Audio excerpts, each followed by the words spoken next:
ce qu'il faut savoir, c'est qu'à la naissance, le cerveau, toutes les cellules du cerveau sont déjà présentes. Mais les zones du cerveau ne sont pas encore myélinisées. La myéline est une gaine qui entoure tous les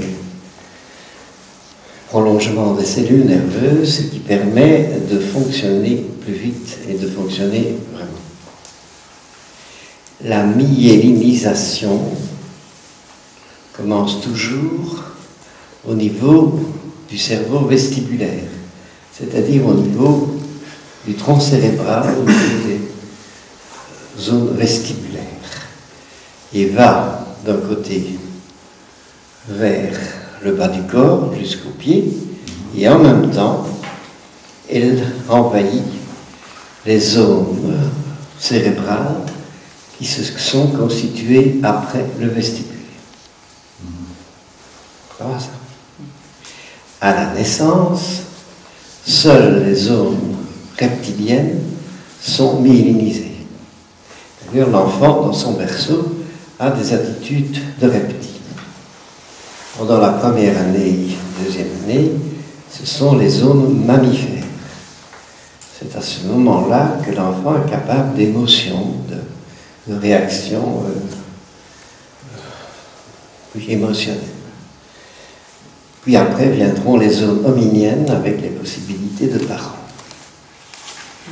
Je voudrais dire aujourd'hui, c'est qu'au fur et à mesure qu'un centre se myélinise, il devient capable de fonctionner. Je prendrai un exemple. Le centre qui permet d'explorer avec le bout de la langue, à un moment devient myélinisé. À ce moment-là, il faut qu'il soit sollicité, il faut qu'il s'exerce.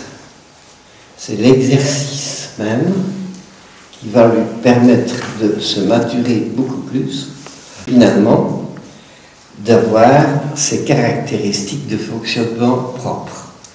L'expérience traversée va s'inscrire dans sa manière de fonctionner. Exemple, si avec la langue j'explore, que j'explore en mettant ma langue dans une prise électrique, avec 220 volts, mais quand même, j'ai un mouvement de recul qui va pouvoir s'inscrire dans le fonctionnement ultérieur de ma manière d'explorer. Parce que ça, c'est clair. Donc, c'est à travers les expériences que nous traversons que le fonctionnement des centres se précise, devient de plus en plus, se développe de plus en plus. Donc, il y a des périodes, ça c'est important, où les centres deviennent suffisamment mûrs pour fonctionner. Ça commence la période sensible. Si, pendant cette période-là, les expériences se font, bien, le centre se constitue dans sa fonctionnalité. Si elles ne se font pas, par exemple, si on coud les yeux d'un petit chat à la naissance, donc les yeux sont coudre les paupières, il ne voit plus. Les centres de la vision, n'étant pas sollicités, vont disparaître, s'étioler. Et quand on l'ouvre après 3-4 mois, eh bien, il ne verra plus. Il est trop tard. Donc, bien comprendre qu'il y a des zones, des périodes d'imprégnation. Ce qui ne veut pas dire que s'il y a déjà quand même une certaine imprégnation, elle ne peut pas continuer par après, mais l'impact des circonstances traversées est moindre. Première chose.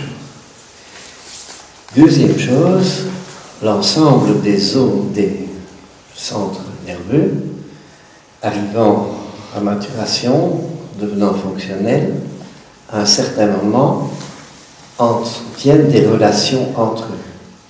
Tout, à un certain moment, se généralise, se globalise, si bien qu'à un certain moment, toujours, la manière de fonctionner d'un centre, exemple l'exploration par la langue, peut être utile pour une autre partie du corps, utilisée par une autre partie du corps. C'est comme si on met 10 ordinateurs ensemble, il y a une globalisation, une généralisation qui fait que chacun des ordinateurs peut bénéficier de ce qui s'est développé dans un autre. Ce qui veut dire que si je suis dans l'obscurité, je tâte pour trouver l'interrupteur,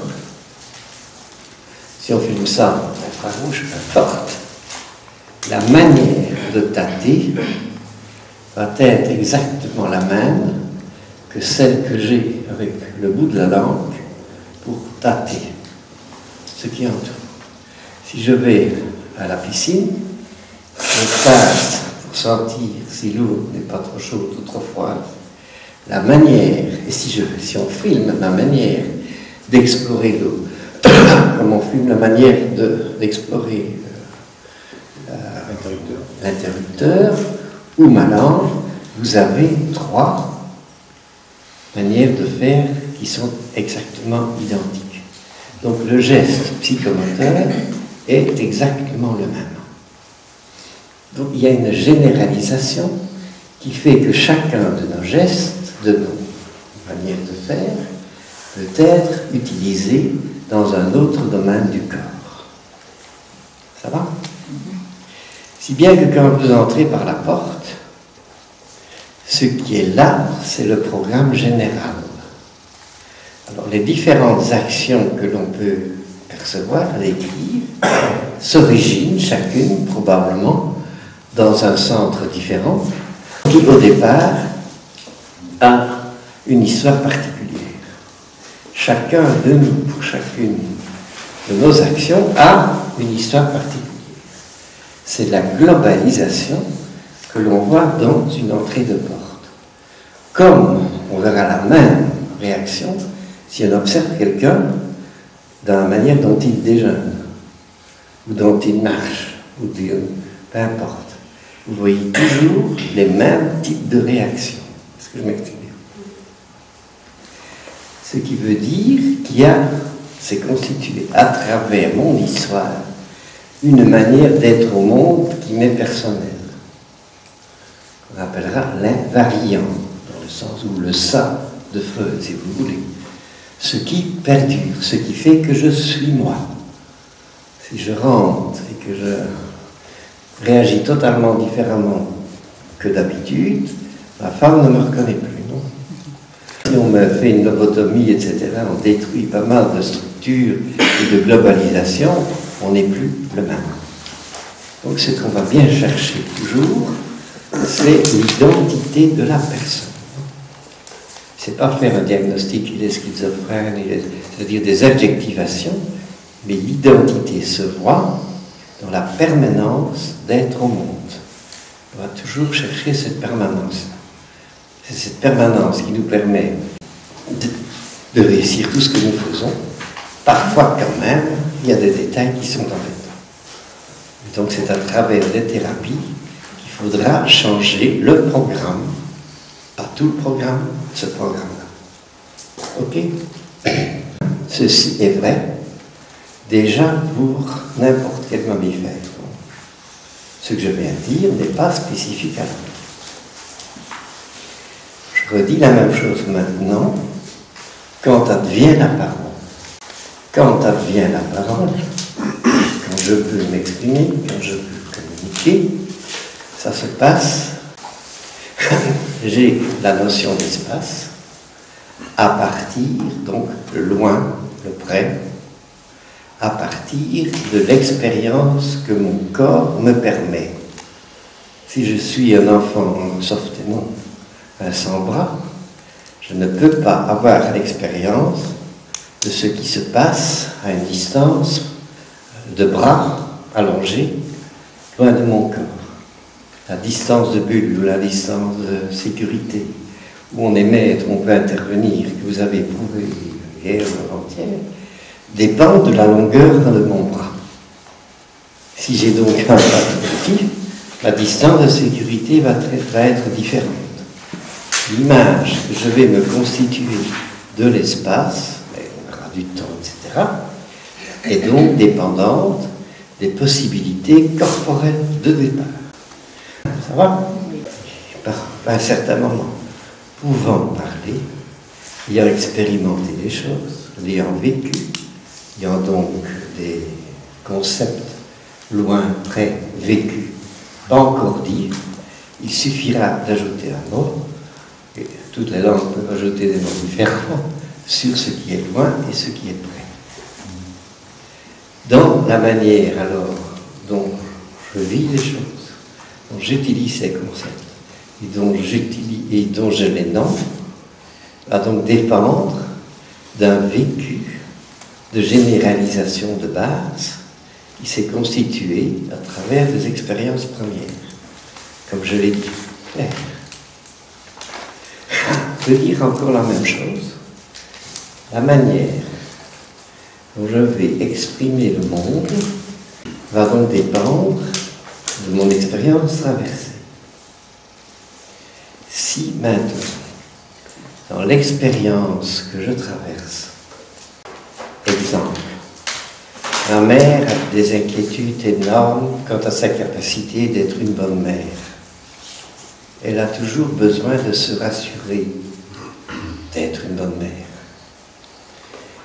Dès que je suis malade, dès que je suis difficile, au moins elle a la capacité, elle a la possibilité, elle peut vivre le fait qu'elle est quand même une bonne mère. Ça la rassure. Je m'explique. Oui.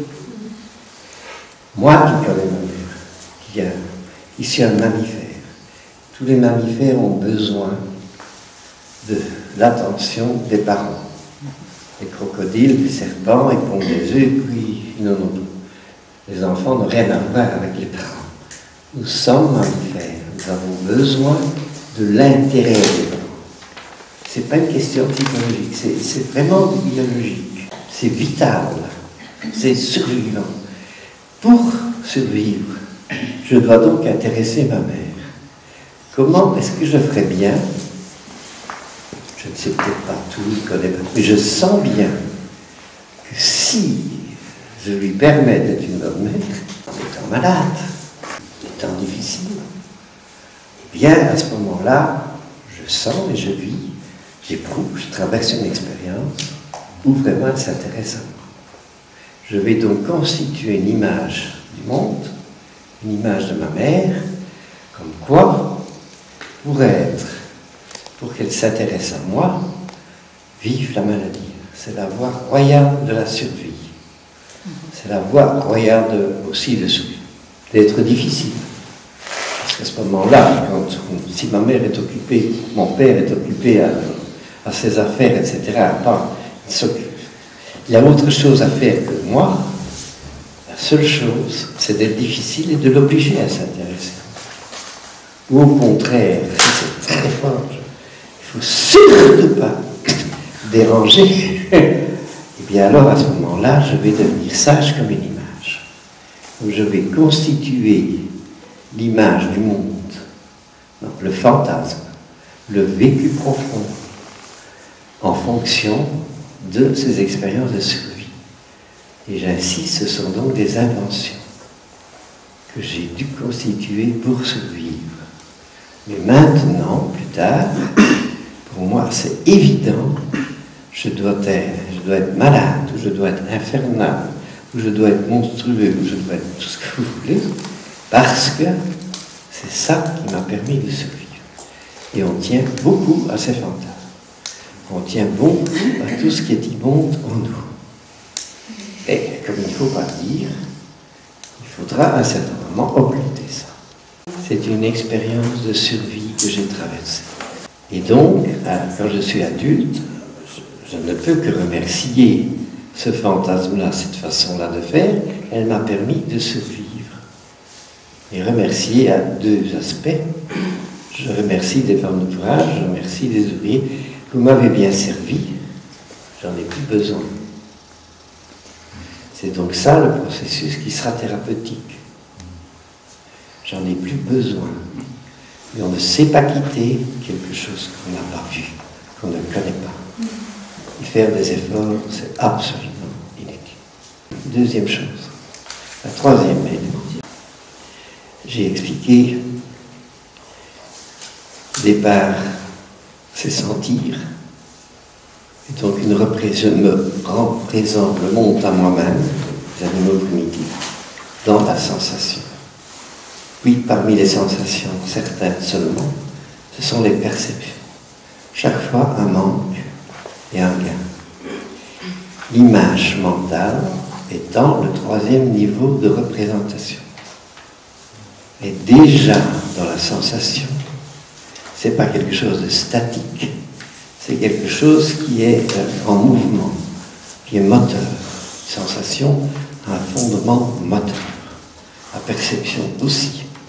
L'image mentale aussi, elle n'est pas statique. Elle est une scène. Une scène, comme dit. Freud parle de l'autre scène. Le président Schreber, président de l'Assemblée nationale de Bavière, qui dit, en ouvrant la séance est close. C'était ce gars-là. Mais quand même, si on se dit que derrière sa tête, ce qu'il appelle l'autre scène, ça devait être inutile, ou il avait autre chose à faire, on peut comprendre. Donc c'est toujours l'autre scène qui est intéressante à comprendre. Si vous comprenez l'autre scène, c'est évident ce qui se passe. Hier, c'était intéressant. Je lance l'idée d'animal de boucherie et il me répond non, guillotine. Donc j'ai bien lu quelque chose. Je lance une idée, mais lui répond quelque chose qui va la préciser. Mais c'est une scène. Si vous avez vu hier, c'est pas simplement des images. Ce qui se passe dans la tête, c'est des scènes. Une fois qu'on a vu ça, ce qu'il faut savoir, c'est que la communication que l'animal supérieur, le singe, va pouvoir avoir pour communiquer l'image qu'il a en tête, c'est de faire des gestes.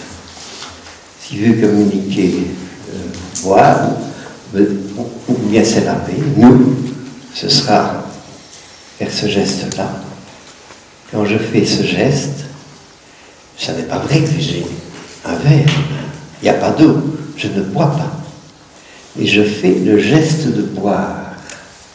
Donc je fais quelque chose qui est analogue et semblable au fait de boire. Le geste qui est simplement analogue, quand il est perçu par l'autre, dans la mesure où il a le même corps, les mêmes sensations, etc., il est comme moi, il peut saisir ce que je veux par là communiquer. Je m'explique bien. La communication se fait donc analogique. Chez nous, on va utiliser la parole. Je vais dire « je t'embrasse au téléphone », mais je n'embrasse pas quand même. Allez, je ne fais même pas de geste. La parole vient à la place du geste. Alors le geste représente l'idée que l'animal que nous avons en tête. La communication gestuelle est donc le 4e niveau de représentation. Ça va ? Quand j'utilise sa parole, c'est un 5e niveau. Si je veux imprimer, lire, etc., ce sera un 6e niveau. Dans ces cascades, où il y a des pertes et chaque fois des gains, vous voyez comme on est loin de ce qui se passe dans la réalité extérieure. on a des déformations tendres. Il reste maintenant une chose importante.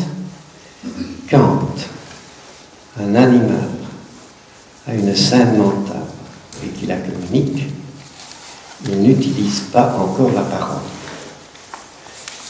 Et pourtant, c'est déjà une scène complète avec des représentations complètes. Chomsky appellera celle-là la structure profonde de ce qui sera le langage. Et il dira que l'utilisation par les mots, l'utilisation que ce que nous entendons, ça, c'est ce qui vient en surface. Je vais répéter ça après. Et entre les deux, il y a toutes les transformations que nous utilisons avant de dire une chose, dans la mesure où cette chose-là est absolument inacceptable en société. Si moi, dans mon expérience d'enfance, plus je suis infernal, plus plus je rate, plus on va s'occuper de moi. Mon grand idéal de survie est de rater.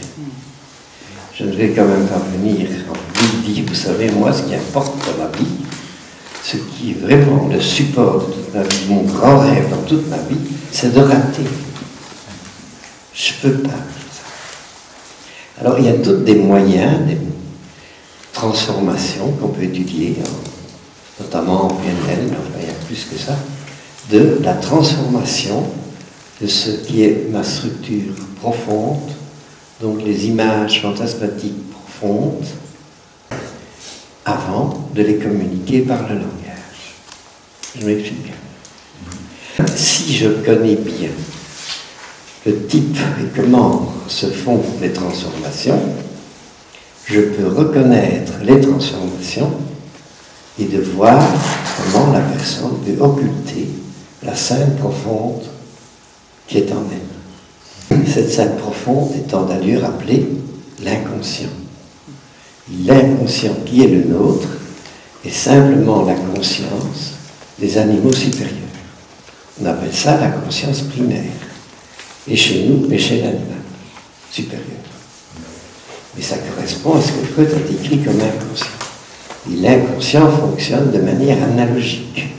Je ne vais pas répéter ça, mais les transformations dans le rêve, etc., sont des transformations de type analogique.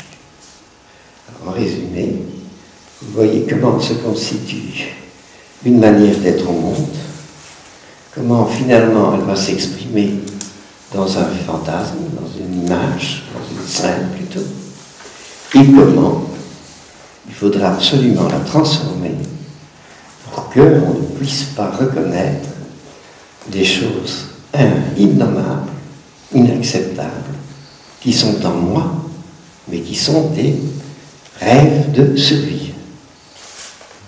Ça va? Je crois que... Je ne comprends pas cette partie de transformation. Comment on voit la transformation? Ce sont des déformations. Des déformations de langage. Par exemple, je dis « on ». Si je... La PNL sensitive. Dans le corps aussi. Vous allez dire des choses qui sont contradictoires au corps. Pourquoi est-ce si urgent et important de ne pas manifester, de ne pas simplement exprimer ce que, par vos couches les plus profondes, manifeste clairement. C'est donc que c'est inacceptable socialement. Ça va? Maintenant, toutes les techniques de déformation, on va les aborder. Et quand je les reconnais, je me dis, ah, c'est pas ça, c'est ça qui est caché, c'est ça qui est reconnaissif, etc. Et vous retrouvez, c'est une recherche archéologique, la structure profonde, c'est-à-dire la scène mentale fondamentale. Ça va? C'est pas le moment maintenant, on aura tout le temps d'approfondir ça. Mais c'est simplement ce qui s'est passé hier soir. Quand on me dit des choses, il suffit d'être ferme et de dire non, c'est pas vrai.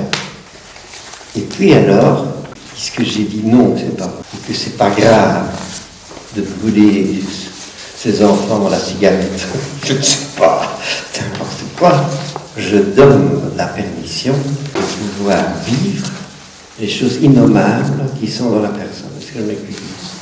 C'est dans la mesure où on peut le décrire, l'accepter, le trouver banal, ce qui est vrai d'ailleurs, qu'on donne la permission que les choses peuvent sortir. Ça va, hein?